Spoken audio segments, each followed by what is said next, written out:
you?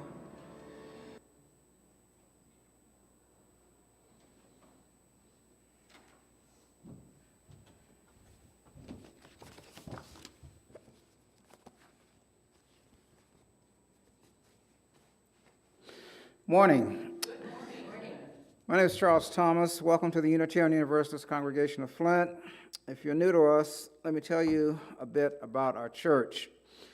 We're an inclusive church that welcomes everyone, regardless of their income, education, or sexuality. If you are searching for a church that believes love, the quest for justice, and the use of reason are the most important things, then our congregation may be right for you. This church is one of many Unitarian Universalist churches throughout the United States. I've been a member of this church for over 30 years.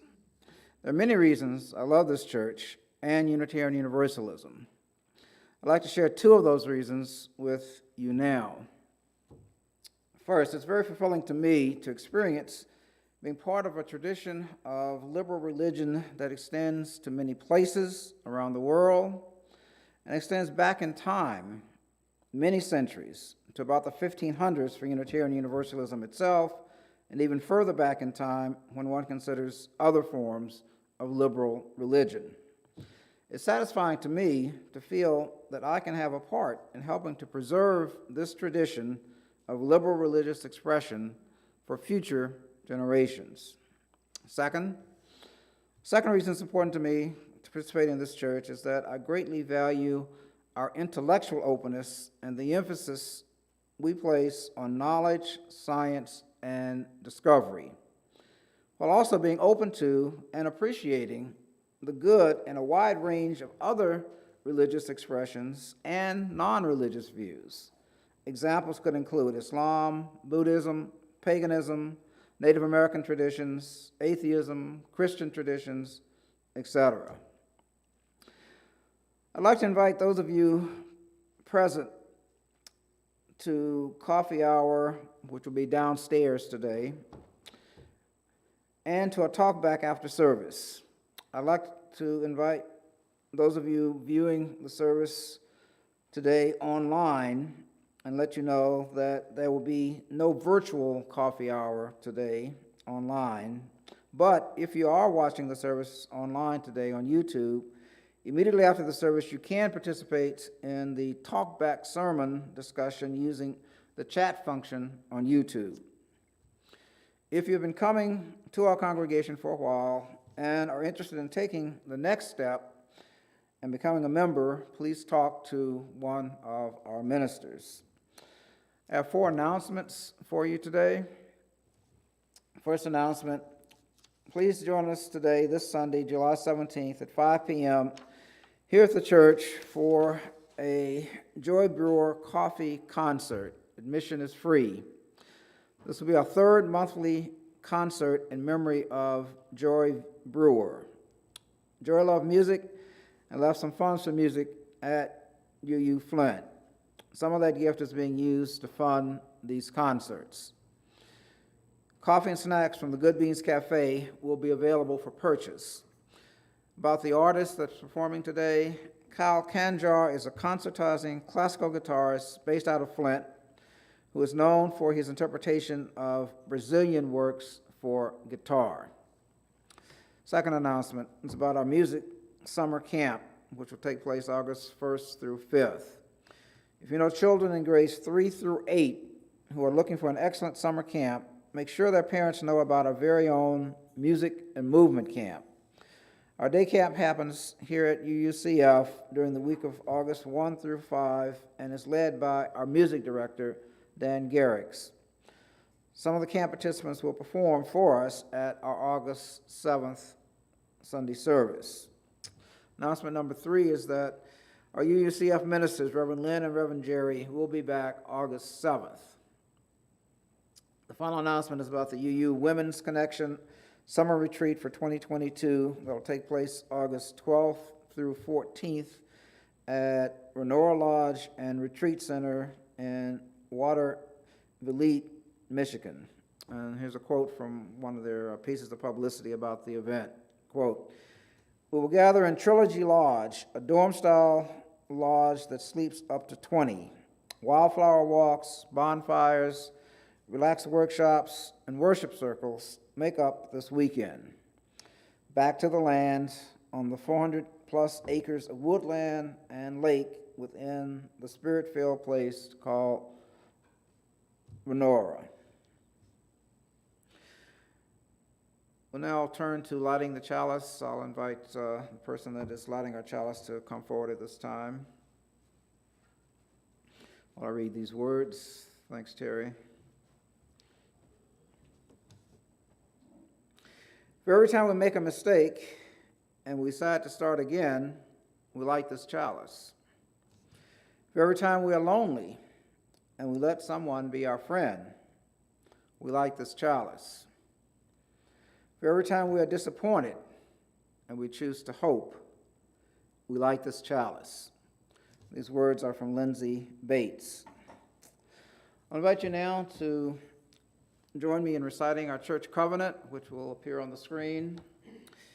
Recognizing the richness of diversity, the beauty and wonder of shared worship, and the transforming power of love and service, we gather as a sacred, intentional community to freely seek knowledge and truth, to celebrate the fullness of life, and by our actions to increase goodness and justice. There'll be some music from GA. As I mentioned, the service contains material from GA, and the selection that is about to be presented is music from that GA service.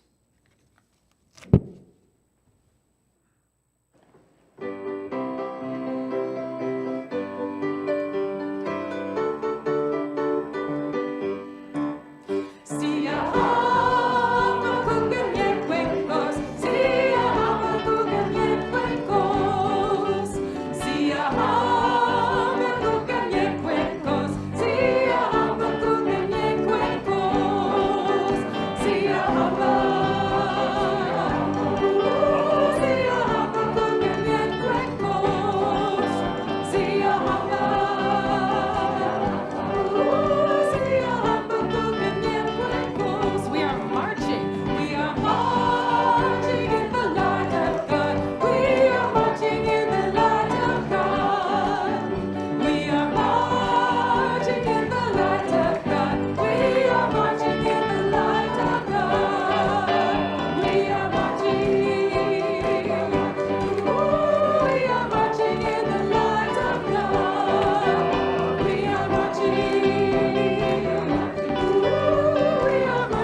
occurred to me I might mention, for those of you who don't know what GA is, that's part of our UU lingo. GA stands for General Assembly of the Unitarian Universalist Association, annual church meeting for all Unitarian Universalist churches throughout the United States, and usually about 5,000 people gather, and we have programming for about 4 or 5 days. It's a wonderful experience. I've been to several myself, but when I mentioned GA, it occurred to me that some people may not know what GA means, and that's what, what GA means. So our church sends usually a couple of delegates to GA to actually vote on the business of GA, and other churches around the country do the same. But anybody can go, anybody here who is interested, even if you're not a voting delegate, is welcome to attend GA. I've been to GA both as a voting delegate and as a non-voting person who is just interested in the experience. It's a wonderful experience, actually. It's one of the few times when you're surrounded by other UUs, so you're not one of the only UUs in a room, but you're surrounded by many other, about 5,000 other UUs, and it's a great experience. I recommend it to anybody that can take advantage of it. Well, moving on, we now move on to our words for meditation. These words are titled Being Present. They're by Elena Westbrook. Let every moment be a prayer. With every sip of tea, let your lips move in thanksgiving. Be fully present to every stroke of the hairbrush, every cup of milk you pour for the children. Be present without judgment or regret, without plans or expectations, or even dreams, and every moment becomes a prayer. We'll now observe a few moments of silence, which will be followed by an opportunity for those who would like to do so to light candles of joy or concern, either at the front of this room right here, or at the table on the side of the room over there. If you go to the side of the room, you may also write your joy or concern at the table there, and it will be included in our next UUCF weekly e-update online newsletter. So now let us pause for a few moments of silence.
Those who would like to do so are now invited to come forward, either here or at the table to my left, and light candles of joy or concern.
My friends used to ask me, why do you go to church? After I became a minister, they stopped asking. But the thing is, I never did. Why do I go to church? Church is the place that has broken my heart more times than any other. The beauty of its potential obscured by the labor of reality that churches are human, not utopian endeavors. Every church I have ever been a part of has never been exactly who they proclaim to be. Never been exactly who I wanted them to be. Never been exactly who I needed them to be. Why do I go to church? I have witnessed professionals violating the trust granted to them, cloaking their deceit in the garb of spiritual language, congregational bullies allowed to rampage in the name of nice or freedom of belief, causing beloved people to step away, the pain too great to continue. I have witnessed trauma like a puppeteer, pulling the strings, compelling us to play out old stories again and again and again and again. Why do I go to church? Why do we keep going? The longer you stay in, the more grief you accumulate. The grief of the people who left the faith, left your church to attend another or not, or simply left life. And even as the joy of new people arriving rises, you look around sometimes and realize that you don't recognize anyone anymore, and you wonder if that must mean it's time for you to leave. Why, church? For it will be true that the church you join will not be the same church you leave, changed by your presence, changed by the presence of every other. That's the beauty, that's the magic, but it's also the heartbreak. There is so much that changes in the life of a church. The musical stylings of generations come and go. The language and words of reverence shift. We decenter what was once assumed to be our essence to reveal the liberatory power within. We constantly evolve and revolve around our core, that determination of love to break forth. That question, why church, does not have one answer, not one that can endure a lifetime, not one answer the same for each of us, or answers like stars forming new constellations, guiding us in every season of life, pointing us towards a simple impulse. Why church? Well, simply because church. I call it the casserole reflex. That when the church hears the news of the diagnosis or the accident or looming crisis of death, divorce, or disaster, somehow, even before they realize it, the casserole dish is in the oven, an instinct to care just baked in. The same reflex taught me that when certain events happen, you don't call, you don't text, you go. Awkwardly, sure. Uncomfortably, of course, but you show up. Why? Because church. Amen. It's the feeling we get, gathered for imperfect worship. A collection of friends, strangers, united by an almost indescribable promise that answers a question coded deep within us, the need to belong, to be reminded of that belongingness, the full embrace that conveys the truth that all the parts of you, the questioning parts, the doubting parts, the cynical parts, the hurt parts, are not only welcome, but they are necessary here, that if universal salvation is true for all of us, it must be true for all parts of us too. Amen? Why? Because church. It's a temporal embrace. An embrace with one arm ancestral and the other futuristic, converging together, a complex embrace, holding as much pain as potential, a belonging that grounds us and orients us into time itself, a belonging that says that you, yes, you, are part of an unfolding story, the end of which has not been written, and here we will face it not alone or unequipped, unprepared or unprotected, for we have stories and practices, rituals and music and ancestors and baggage. And you don't need to strike out on your own. You don't need to make it up all by yourself and look around. You don't have to do it alone either, for you have a people. Why? Because church. For a society that tells me that I need to be self-made, I need church that tells me I exist because we are. For if the choice were independence or interdependence, there is no question that I would choose that gnarlier path if we can go together. And it is church more often than any other place that never lets me forget it. Why? Because church. It's the beauty, you know it, of a child dedicated in the arms of its family. It's the 85-year-olds who, when the pandemic hit, became Zoom experts overnight and then taught others, casting off the confines of a physical sanctuary for a digital cathedral, knowing that church was never a place but a people. Why? Because church. And when my heartbreak becomes too much, caught in that cavernous gap between promise and reality, I testify that every time I muster the courage to keep showing up, I surprise myself that I can find love in broken people and hopeless places. And I find that even my own brokenness doesn't disqualify me when I'm willing to put in the work. And even as certain people grate on me, like sandpaper, I feel them wearing down my rough places, granting me much-needed lessons in patience and compassion, forgiveness and humanity, giving me the chance to practice being human. Why? Because church.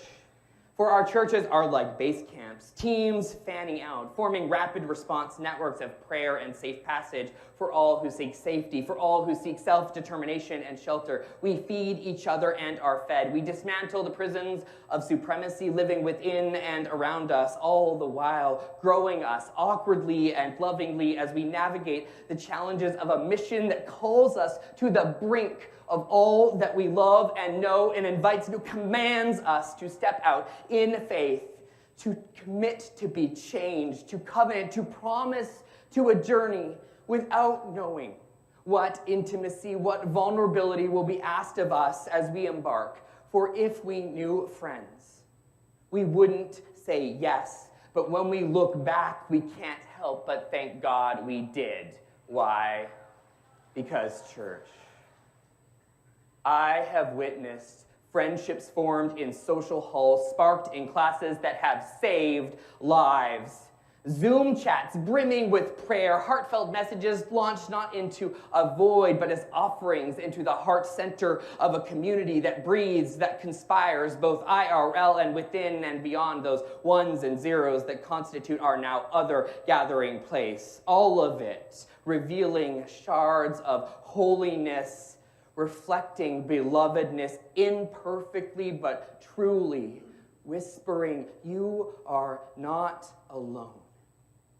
You belong beyond your choosing. The story is not over, and we each have a part to play. And though you may not believe it, or feel it moving within you, or trust it enough to let your guard down, what church can do is make love tangible, not simply theoretical, joined together in one body in church.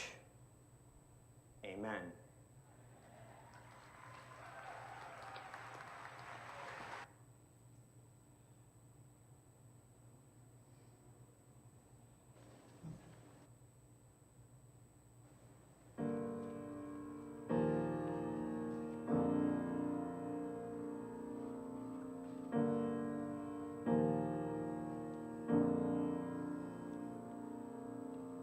Have you ever felt like nobody was there?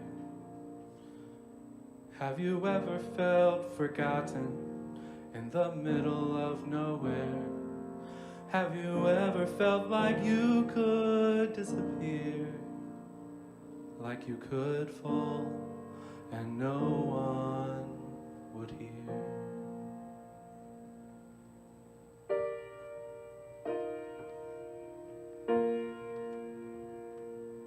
So let that lonely feeling wash away, 'cause maybe there's a reason to believe you'll be okay. 'Cause when you don't feel strong enough to stand, you can reach out your hand.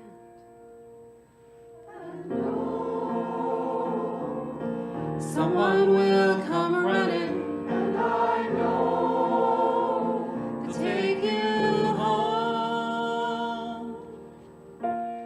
Even when the dark comes crashing through, when you need a friend to carry you, and when you're broken on the ground, you will be found. So let the sun come streaming in, as you reach up and you rise again. Lift your head and look around, you will be found. You will be found. You will be found. You will be found. You will be found.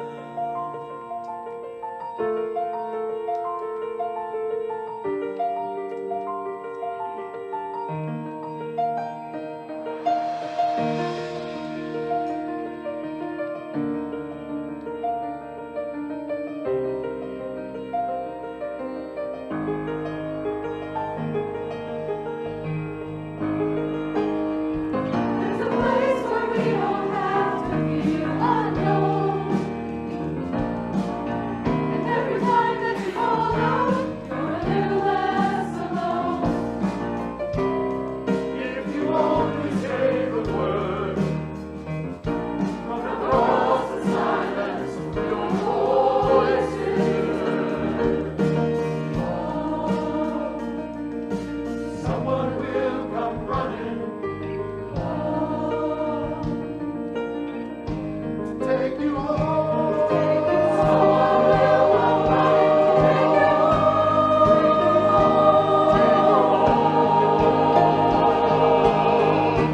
Even when the dark comes crashing through, when you need a friend to carry you, when you're broken all alone, you will be found. So let the sun come streaming in, as you reach up and you rise again. If you only look around, you will be found. You will be found. You will be found.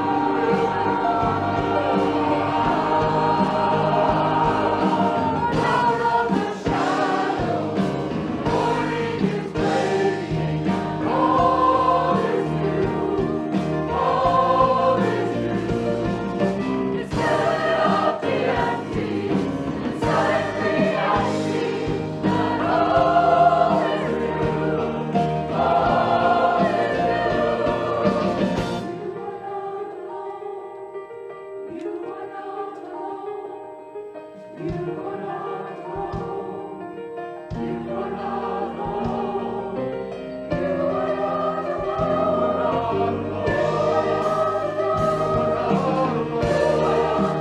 You are not alone.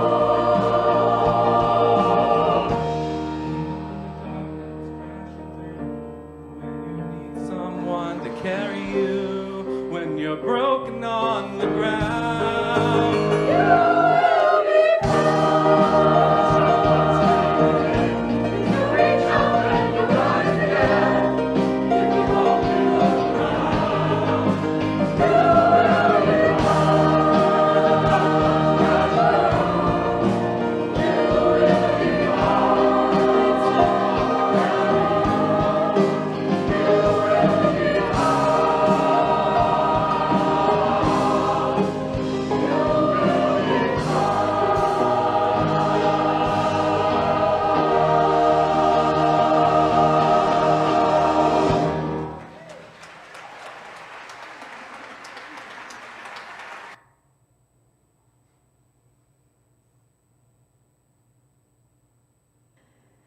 It was March 2020. You know the week. I'm sitting in my home office, and just a few feet away from me, my 2 teenagers are in the living room homeschooling. And a few feet away from them, my partner's at the kitchen table. It is her turn to supervise. Every dividing line that I have carefully practiced in my ministry up until this moment, boundaries that keep my family in one world and my church and work in another, have come undone. Just like everything else I've come to know about what it means to be a minister and do church, all in a matter of days. A pit starts forming in my stomach, and the tears in my eyes feel just a breath away as my body readies itself for grief. I listen to and read every news story I can find as if tea leaves for the future that we will all soon face. With every headline, my stomach grows tighter, and I write letters, and then I make videos to the people in my church and in my family who, especially those people who in this new world are required to acquiesce, whether they believe it or not. They are technically over 65 and at risk. For no practical reason at all, I decide I should call Lynn.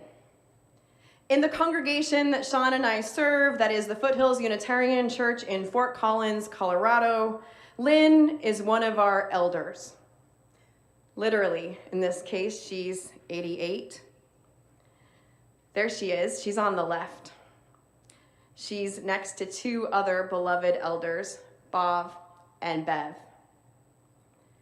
Lynn has been in our congregation for over 50 years. I don't know exactly why I decided to call Lynn, but I just know I need to hear her voice. Lynn is one of many partners I end up calling in those days. I mean, I obviously also call Sean a lot. And then I call Sue and Sarah and Scott and Nancy and Arpie and Johanna and Glenn and Mary and Terry. I could keep going and going and going with my list of names. Who's on your list? Those people you called on in those days and who call on you. I invite you to just share a few names right now into the space or into the chat. Those partners who you count on.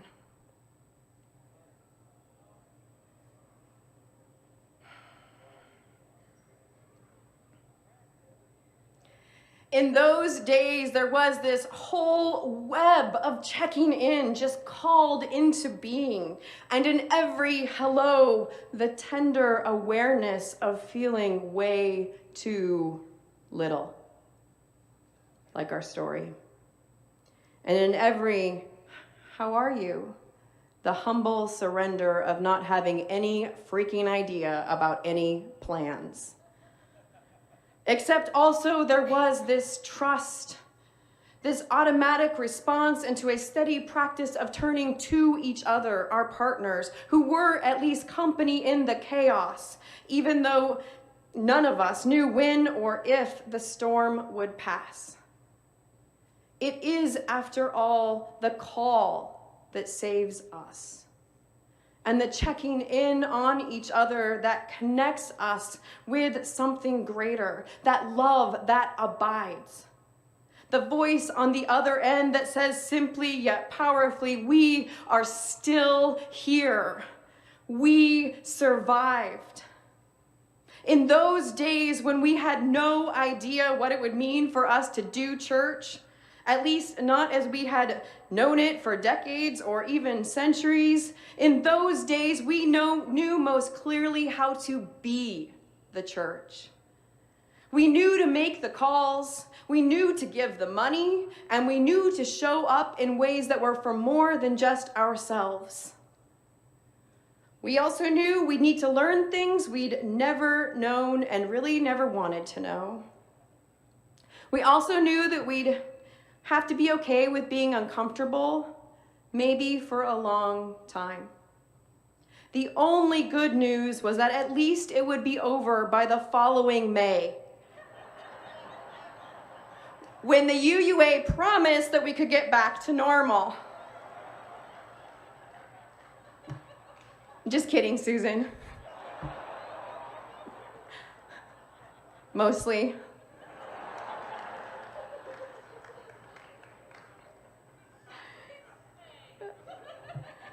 Said May. Most of all, in that total disorientation, we knew we needed help, not just from within, but also beyond our congregations. The covenant among our churches was never more alive than in those days, as lay folks and professionals and UUA staff and community ministers and partners in our community, especially the disabled community who had so much to teach us in this time. All of us were in on an ongoing conversation where no one had all the plans, everyone felt too little, and yet we knew we had a big thing worth doing and our partners are counting on us, and so we could not give up. In those days, we knew instinctively how to be the church. And even more, we knew most clearly why it matters that we are the church. Not perfectly, of course.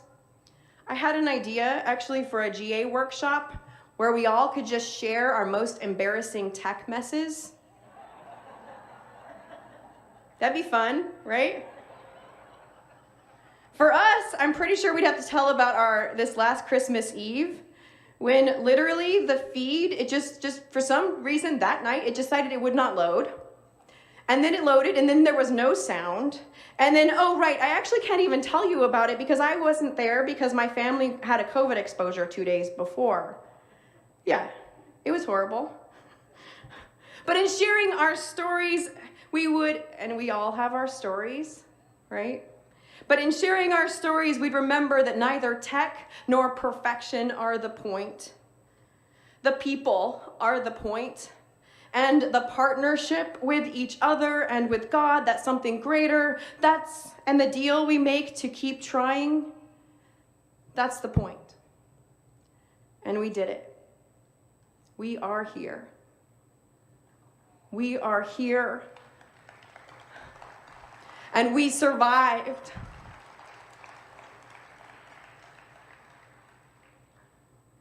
Since I started seminary in 2007, article after article and lecture after lecture has described the institutional and the local church in every way opposite of how I have just described it. I have heard constantly of the church's imminent demise, the death of Sunday school, and or our inevitable implosion and or slow drift into oblivion. In seminary, we learned that millennials thought we were irrelevant. Boomers would soon be focusing on their retirement vacations. And the silent generation were aging out out of the heaviest volunteer lifting that we'd relied on them for so long.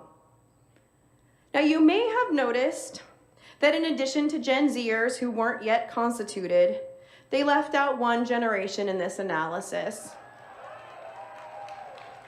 which in my opinion was a miscalculation, given how many of us Gen Xers are now holding lay and professional leadership in our congregations.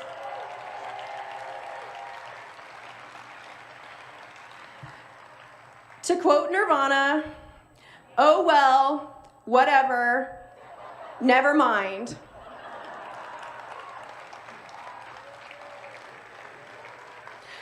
My point is, long before the pandemic came along, our beloved local congregations, this institution to which many of us have dedicated countless hours, if not our whole lives, have needed what Diana Butler Bass has described as a major reorientation if, quote, we are going to remain relevant in this new world. Long before the pandemic, our families and children were not showing up consistently or at all, and yet needed ministry more than ever. Already, before the pandemic, giving was changing as younger generations had fewer resources and really didn't get this whole idea of pledging anyway.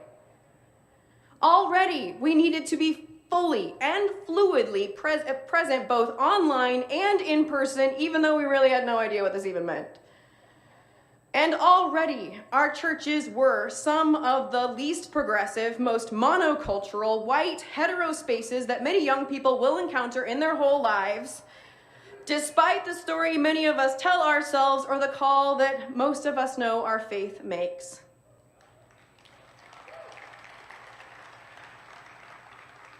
Long before the pandemic came, our congregations already needed to change, and they were already at risk. I don't mean, though, at risk of closing, especially those of you in our smaller congregations. You're kind of like that tiny mint plant that I planted in my backyard. It just survives even the heaviest snows. But more, I mean that we were already at risk of forgetting that why that was so clear to us in those early days of the pandemic, and that were also so clear to us in the early days after Trump's election, or in the early days after 9/11, or after George Floyd was murdered, or after the floods took everything, or on any of those days when the bottom drops out from the middle of our lives and we know we cannot do it alone. In those days, the why of church surrounds us and scares us and soothes us all at once as we feel seen and found and held and charged as if for the very first time. This feeling, this ministry is the promise of the local Unitarian Universalist church with the not radical, still radical idea that we are all in this life together at its center. And when the crisis comes, we know this promise so well. We feel its urgency and its call, and we instinctively say yes. It's just on the other days, when the crisis fades and we are back in ordinary times, we all too often forget. Or what's more true is that we have our hearts broken enough times that we choose to forget. As Sean said, churches are human enterprises. And to give yourself to a Unitarian Universalist congregation is to say yes to disappointment, or worse. And so we lose faith, we get tired, we stop going or we keep going resentfully.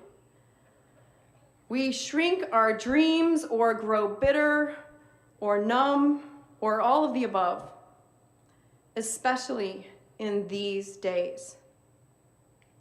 Just a couple of months ago, some of our dearest congregants came to me to say they were feeling disconnected from the church. It wasn't a complaint. It was more like a confession. These are our past board members, our most generous donors. Just a few years ago, they could not have imagined their lives without our congregation. And yet here they were feeling like they just weren't sure about any of it anymore. And they aren't alone. In the intervening days and weeks and what felt like decades between early 2020 and mid-2022, a lot of us have become familiar with this sense of disconnection. Not just because of the pandemic, with its polarization and politicization and that pit in our stomach that we never had time to tend to, but also because of the rise of white supremacy and fascism as it replied to what many of us believed was progress in creating a truly multicultural, multiracial democracy. And then alongside that, the climate crisis has come in close, which in my area now means we have wildfires in December, and in yours might mean still trying to recover from the last storm when the next one comes. The combination of all of these collective forces constitute for us a moral injury, a trauma. And yet we are pushed to keep going. We push ourselves to keep going, get back to work, even while death and extinction surround us and threaten us daily. We are encouraged to return to normal as if the last 2.5 years were like a blip in a Marvel movie. We have survived. And also, we are not the same. Whatever notions we had of the world being finished, or at least on its way, have come undone. Whatever notions we had of we being the ones to finish it have come undone. In so many ways, our churches, our association, the institutions around us have come undone. There is so much work to do, so much ministry needed, and we are so small, so tired, and so in need of ministry ourselves. Is it finished yet?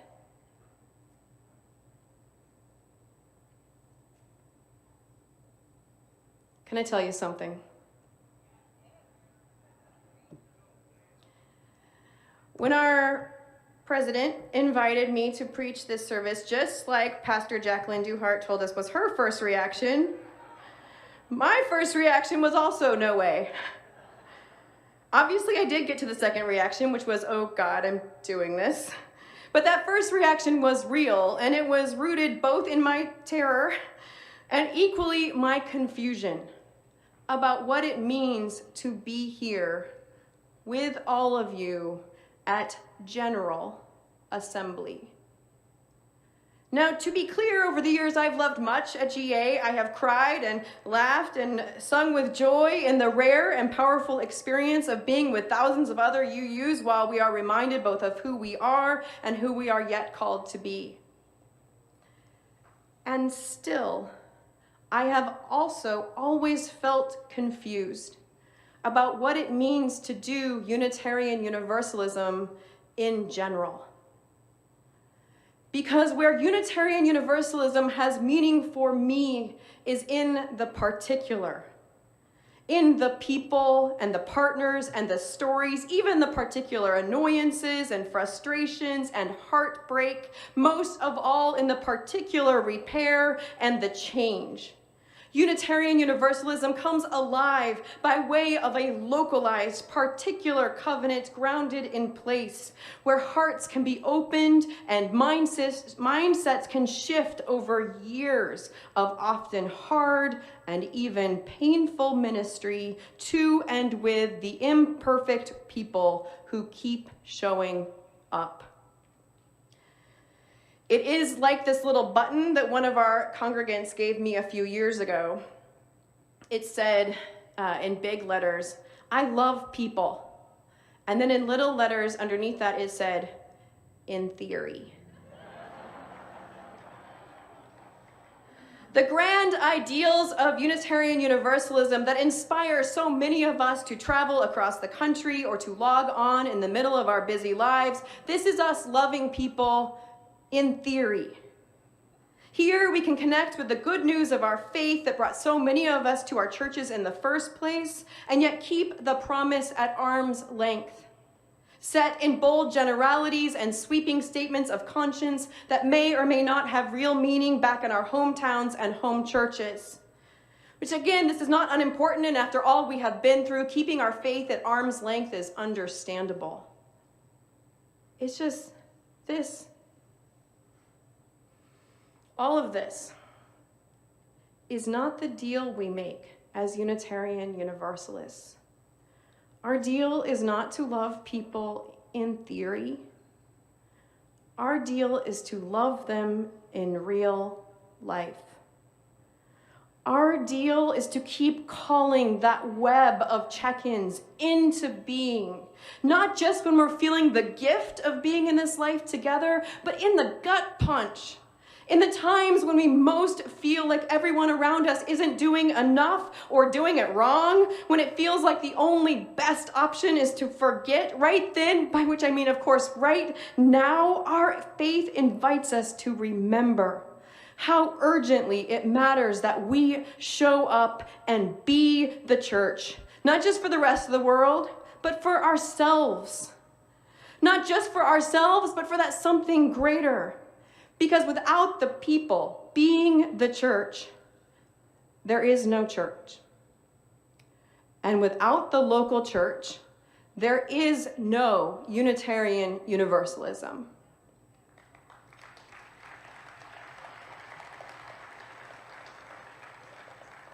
Which means the most important part of our General Assembly is the way it inspires us to return to our very specific assemblies, our congregations, virtual and IRL, how we will take the inspiration and energy of our theoretical and theological commitments and connect them with the very real life why that we know so well when the crisis hits.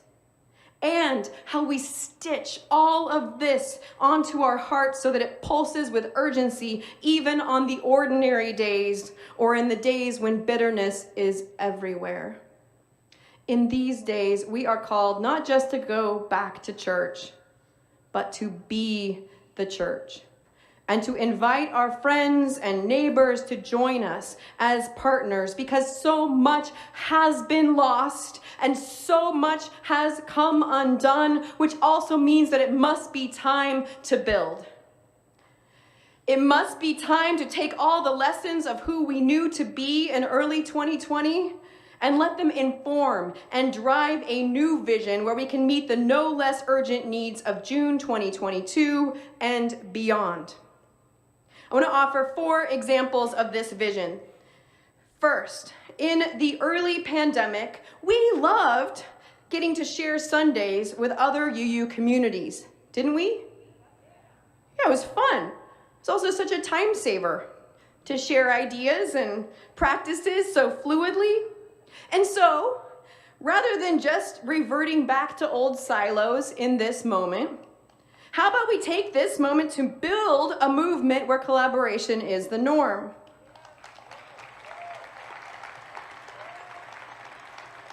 Because it is possible we don't actually need 1,000 separate membership committees. Or 1,000 different stewardship committees, or 1,000 different online services every single Sunday. Example 2. In the early pandemic, we knew how critical our local congregations are, how essential they are. And so maybe in our new collaboration, we will build new congregations or plant new campuses, especially in communities hardest hit by COVID, or farthest away from abortion access, or in states currently criminalizing gender-affirming care for our children.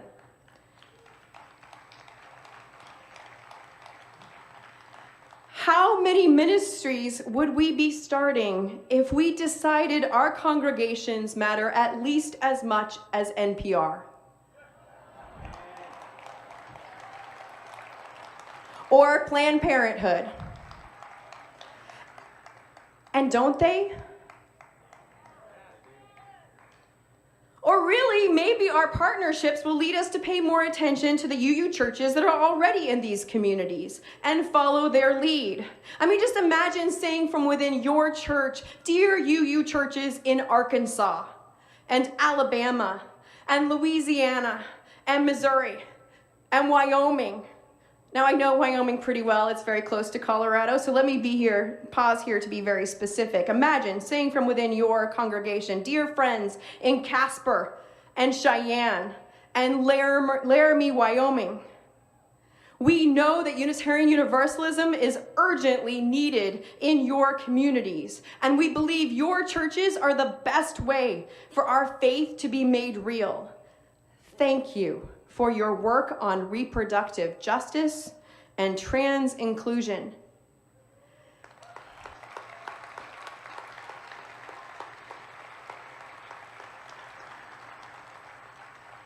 Here's some money.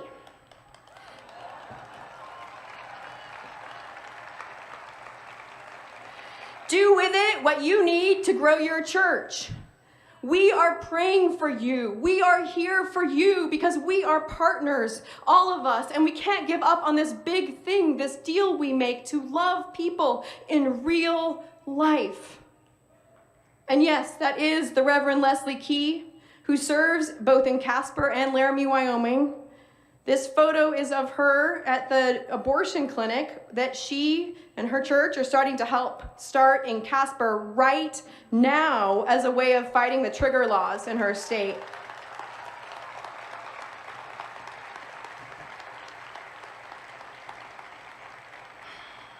Speaking of money, my third example. Early in the pandemic, we knew that quarantine impacted people differently. Some people lost jobs. Some people couldn't get out of their homes. Some people were totally fine.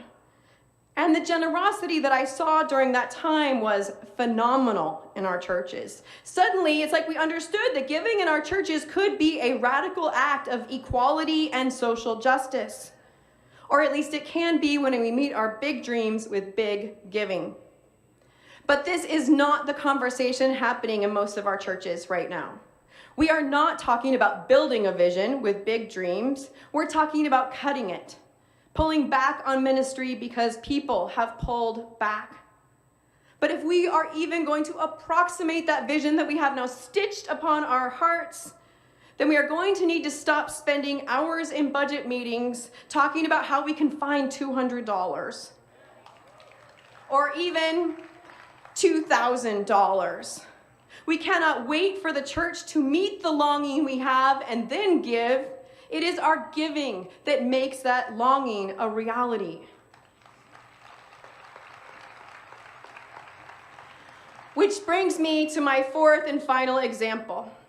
In the crisis of 2020, what was clear more than anything was that there are a million places where people today can get great content. What people need more than anything now is great belonging. And the good news that we remembered in 2020 is that this is literally what Unitarian Universalists most have to offer. Our part of finishing the world is the practice of relationships, transformational relationships, accountable relationships, steadfast relationship. And so as we build, let's build up the practices of covenant that help us love each other in real life. Let's learn and teach a different way of checking in with each other.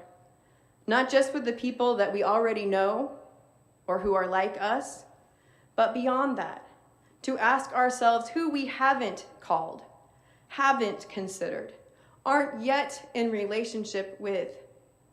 And where checking in includes not just offering comfort, but also telling the truth in all its complexities and contradictions, where it includes uncovering where we have failed each other and ourselves.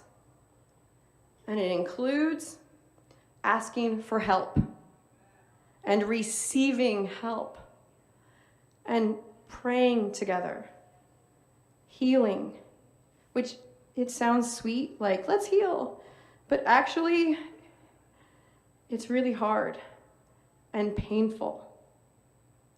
But this is what our covenant actually requires: the hard work of healing in real life, repair, reconciliation, and recovery.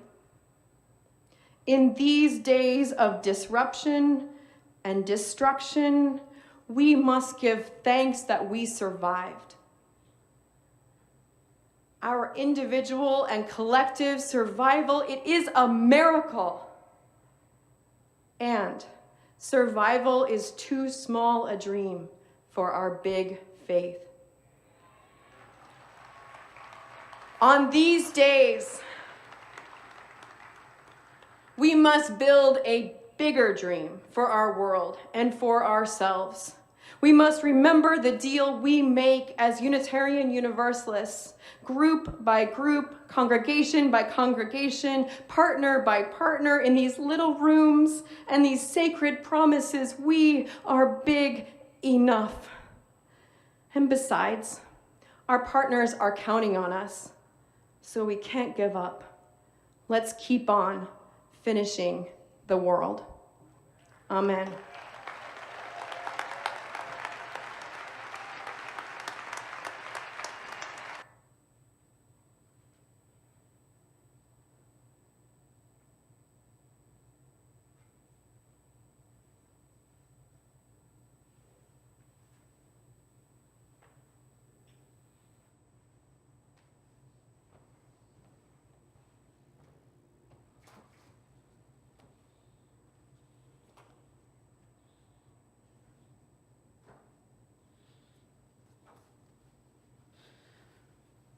Before we extinguish the chalice, I believe it's time for generosity.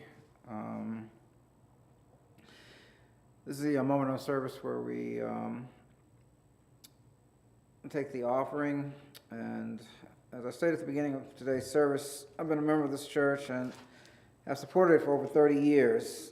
I believe that it's extremely important to make sure that voices of liberal religion, such as represented by this church, remain a strong and vital presence in the wider Flint community. Voices of liberal religion help to witness for peace, equality, and justice in the Flint area.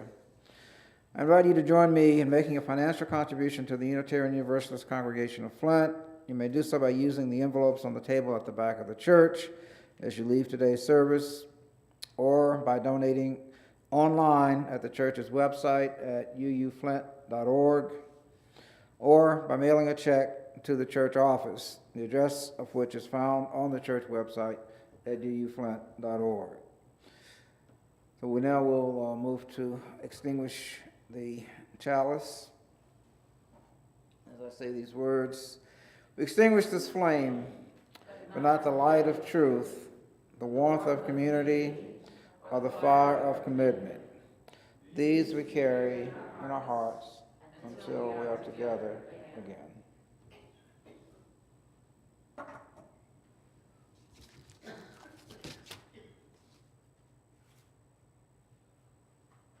On those days, it can be too easy to spend so much of our time and our lives focused on the problems. All those things that aren't working or aren't enough. We are problem-solving people, so this makes sense. But what it means is that we often forget to pay attention with intention to the goodness of our lives, the many blessings. Which is why we want to end our service with a practice from Foothills, one we practice every Sunday, what we call gratefulness. We adapt this practice from Brother David Stendal-Ross, who teaches that gratefulness is not just a matter of saying thank you, but it is an overall orientation to life, an orientation of trust and joy. Now, gratefulness is not about forcing a feeling of gratitude, but about noticing.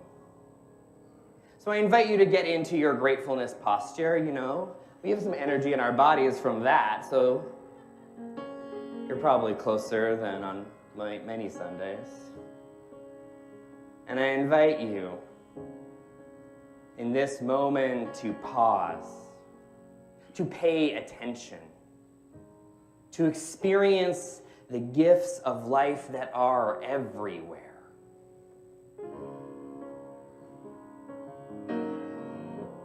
For a few moments, just let us feel that joy and gratitude for all the gifts that we've shared. Let this gratitude just fill us up. Let the joy of being here together just well up in your hearts. Just feel it all, take it all in. You might feel a resistance within you. Like, how can I feel joy when there is so much brokenness, so much devastation in our lives, in our neighborhoods, in our world? But gratefulness doesn't erase those truths. What it does is place them alongside another set of truths and says, yes, that is true, but so is this too. And through it all, it is paying attention, that noticing the beauty that gets us through those other parts. So just breathe into this gratitude you're feeling. Feel it well up. Maybe there's someone in your life right now that you want to just send a feeling of gratitude for them. Maybe somebody near you right now.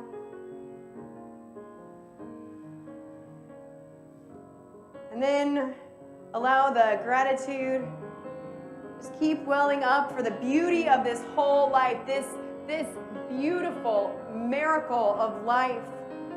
Just let it overflow in yourself.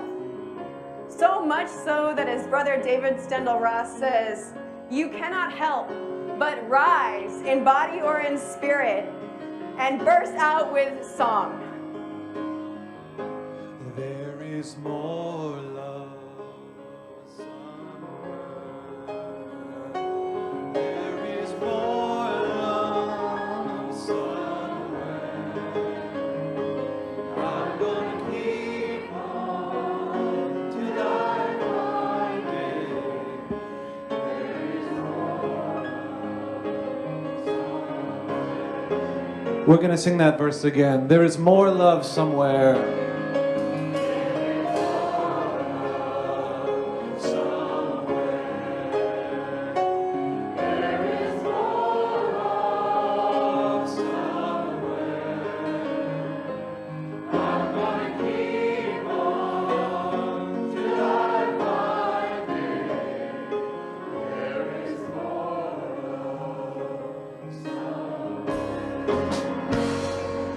There is more hope. There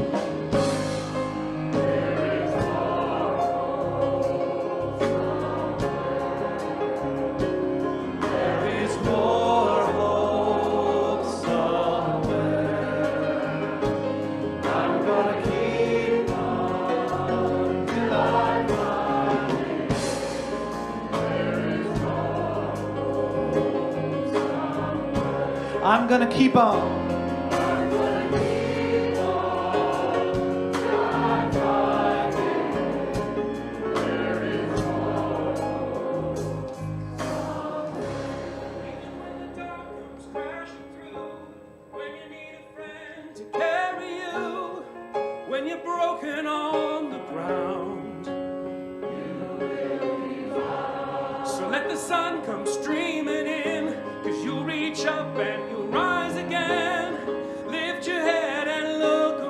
Sing it with us. You will be found. You will be found. You will be found. You will be found. Harmony. You will be found. You will be found. More joy.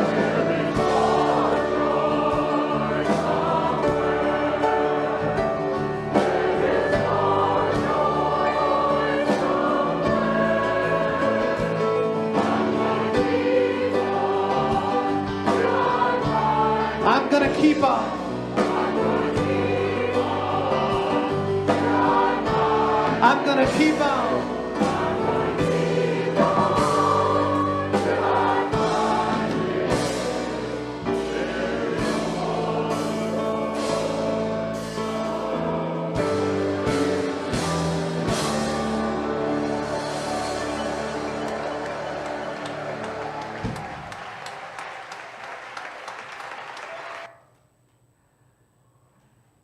Okay, does anybody want to have a discussion? Or have we been in here long enough? Any questions, any comments?